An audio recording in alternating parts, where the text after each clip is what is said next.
Once upon a time, in sunny Spain, there was a little bull, and his name was Ferdinand. All the other little bulls he lived with would run and jump and bump their heads together. Bulls like to bump their heads against things, and all these little bulls would run and jump and bump. All day long they would run and jump and bump.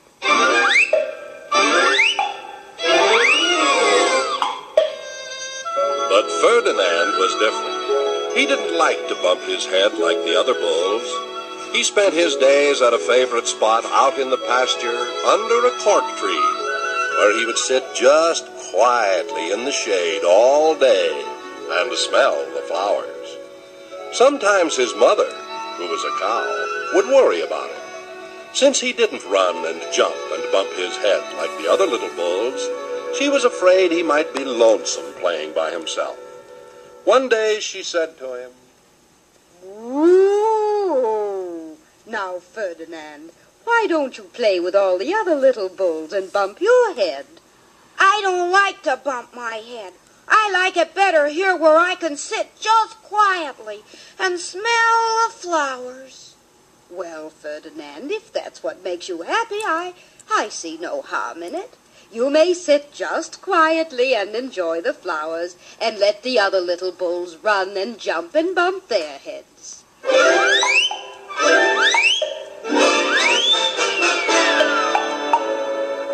As the years went by, Ferdinand grew and grew and grew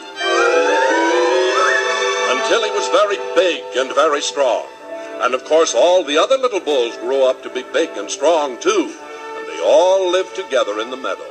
Now when bulls grow up, there is one thing they all want to do. They want to fight at the bullfights. The biggest and bravest and strongest bulls in the land are brought to the bullfights, where they are put in the center of a big ring. People sit all around and watch, while men go in the ring and fight the bull.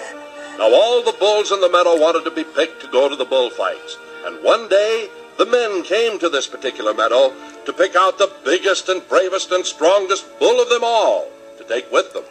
The men watched as the bulls ran and bumped their heads to show how strong they were. "That looks like a strong one." "Hey, look at that big one over there."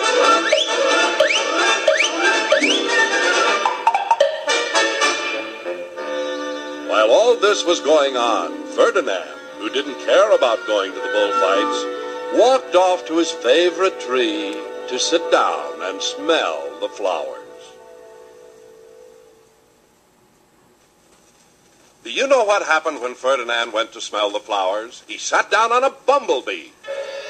And it hurt so much, he let go with a scream and started to run as if he were crazy.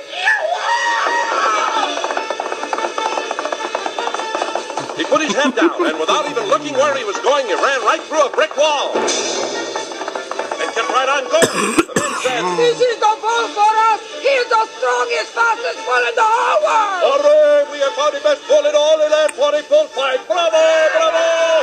Bravo!"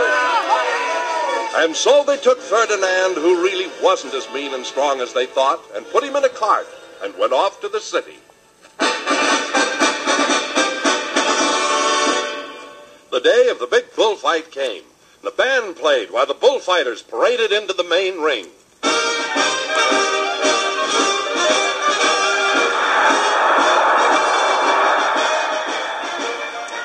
All kinds of men came into the center ring. First came the bandoneros. Then came the picadors.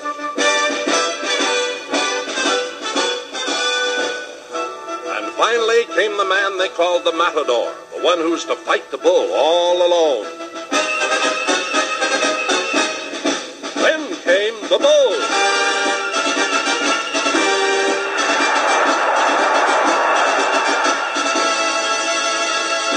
But you know who that was, don't you?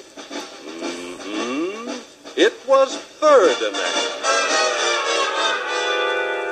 They called him Ferdinand the Fierce, and everyone was afraid of him. The matador, the man who was supposed to fight him all alone, he was scared stiff. But when Ferdinand ran out into the ring, did he put down his head and run and try to butt the matador in the stomach like everyone expected? He did not.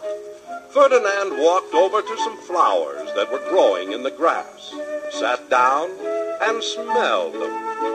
When the matador saw that Ferdinand refused to fight, then he wasn't scared. He was mad. What's the matter with you, you crazy boy?